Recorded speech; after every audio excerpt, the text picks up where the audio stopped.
12 notes in Western music, a total of only 12 potential notes in virtually every song you've ever heard. Less than that, really, because the combination of some notes just don't work together. The combinations are not infinite. And yet, there are thousands of songs out there, each with their own unique listening experience. A song is more than just the individual notes that go into it. This is the I'm in Love with That Song podcast, where we explore a different song each episode to discover what makes it tick beyond just the notes. What goes into making a song great?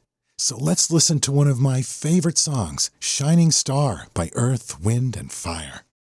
I'm your host, Brad Page, and we are all musical explorers here. I try not to use words like dissect or analyze for what we do on this podcast because, well, that's just too clinical. What we're doing here is some in-depth listening, trying to get inside of a song and focus on the moments and the performances that make a song really work. This time, we're listening to one of the great funk tracks of all time, Shining Star by Earth, Wind, and Fire.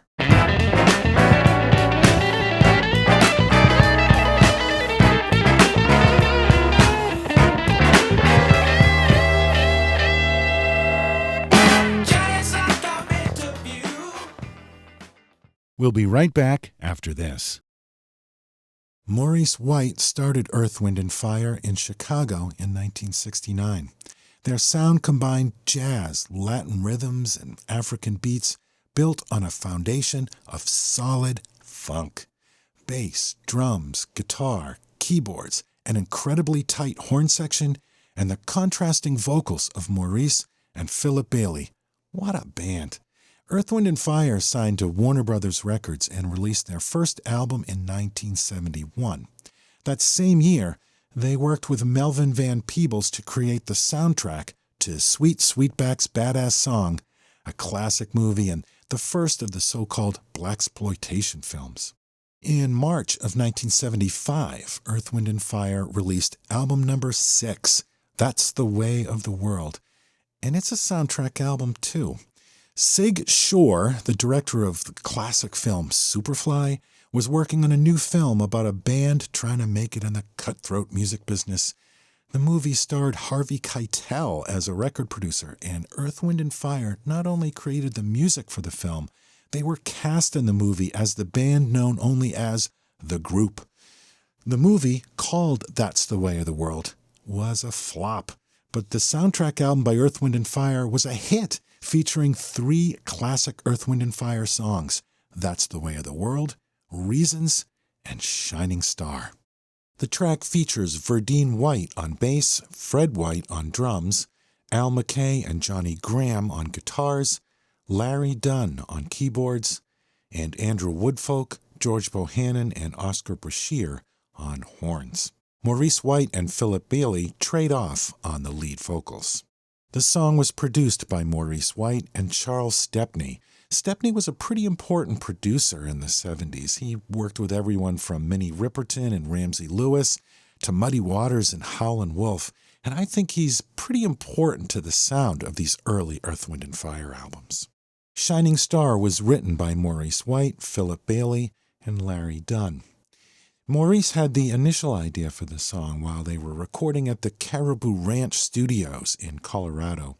Outside at night, in the Rocky Mountains with that huge sky overhead, he was inspired by all those shining stars. The first rough demos of the song sounded like this.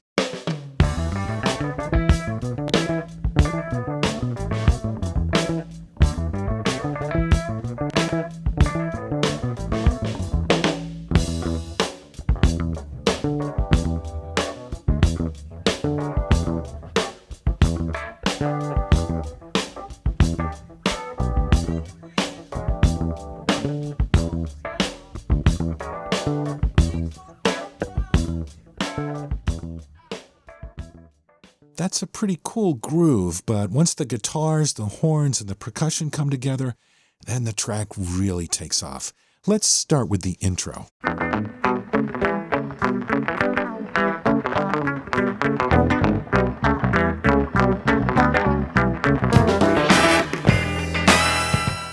One of the things I love about funk is the interaction between instruments, the interplay. You can take a bunch of instruments and have them play different parts that may not seem like much on their own, but when you weave them together, you get these amazing grooves and rhythms, the way the instruments intertwine and bounce off of each other. This intro is a great example. You've got one guitar playing this,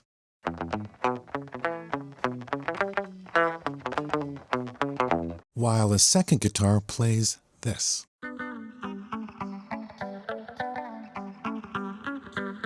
The effect on that guitar is a phase shifter. Then, after 2 measures, the bass comes in. Put that together, and you get this.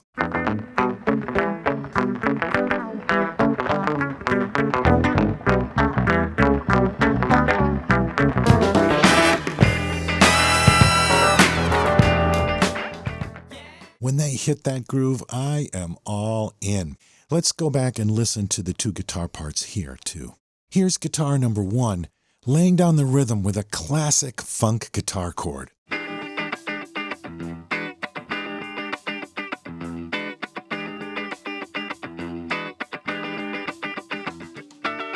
Guitar number 2 is playing single notes, bobbing and weaving around the rhythm laid down by guitar 1.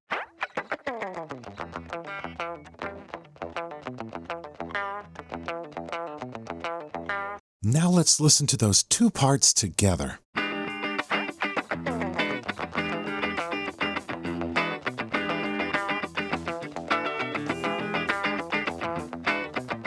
Man, I love this stuff.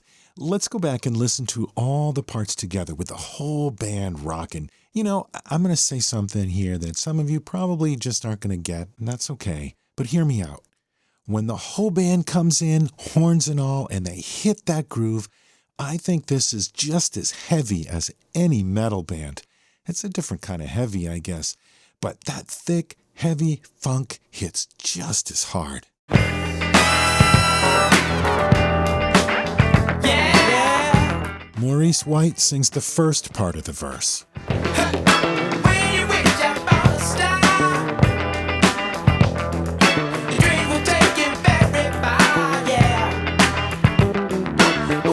Let's listen to Verdine White's bass part there.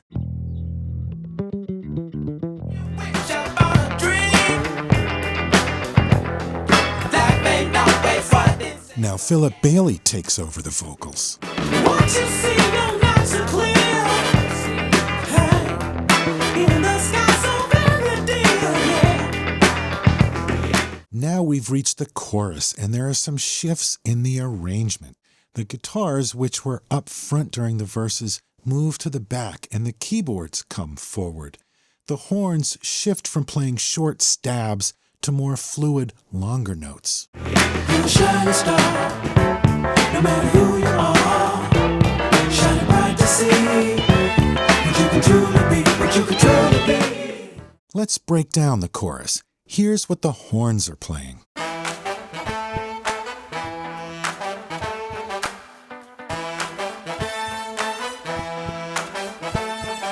The vocals are doubled and recorded in stereo. You're a shining star, no matter who you are, shining bright to see what you can truly be, what you can truly be. I think that part is all Maurice White. Then Philip Bailey lays down a harmony vocal on top, also doubled and in stereo. You're a shining star, no matter who you are, shining bright to see what you can truly be, what you can truly be. Here are both parts together. You're a shining star, no matter who you are, shining bright to see what you can truly be, what you can truly be. After the chorus, they play that jazzy section that was part of the original demo. Then there's a hot little guitar solo. What you can truly be, what you can truly be.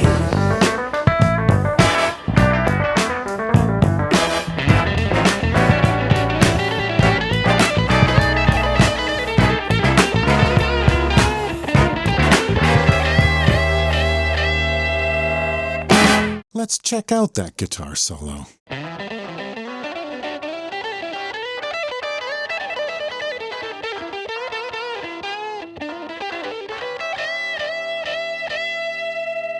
There's that pause for dramatic effect, and then they hit us hard with another verse. Again, Maurice and Philip share the vocals.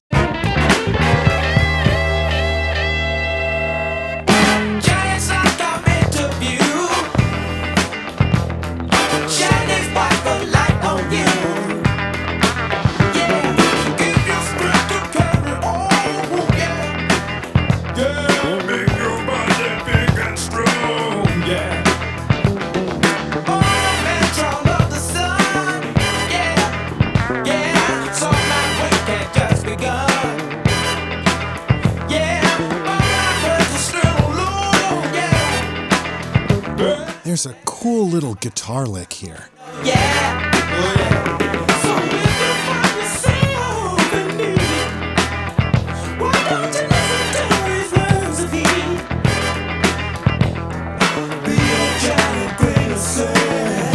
And let's spend a little time with the bass as it heads into the chorus.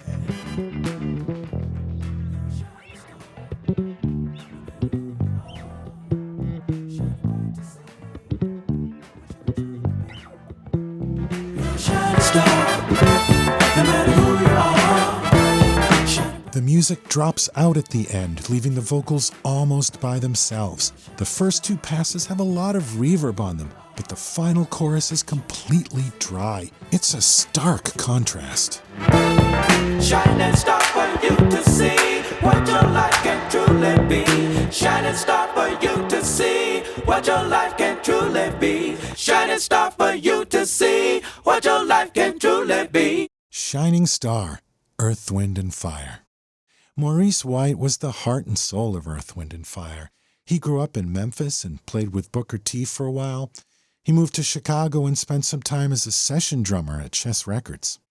Maurice was also a deeply spiritual man. Earth, Wind and Fire's albums are rich with mysticism and spirituality.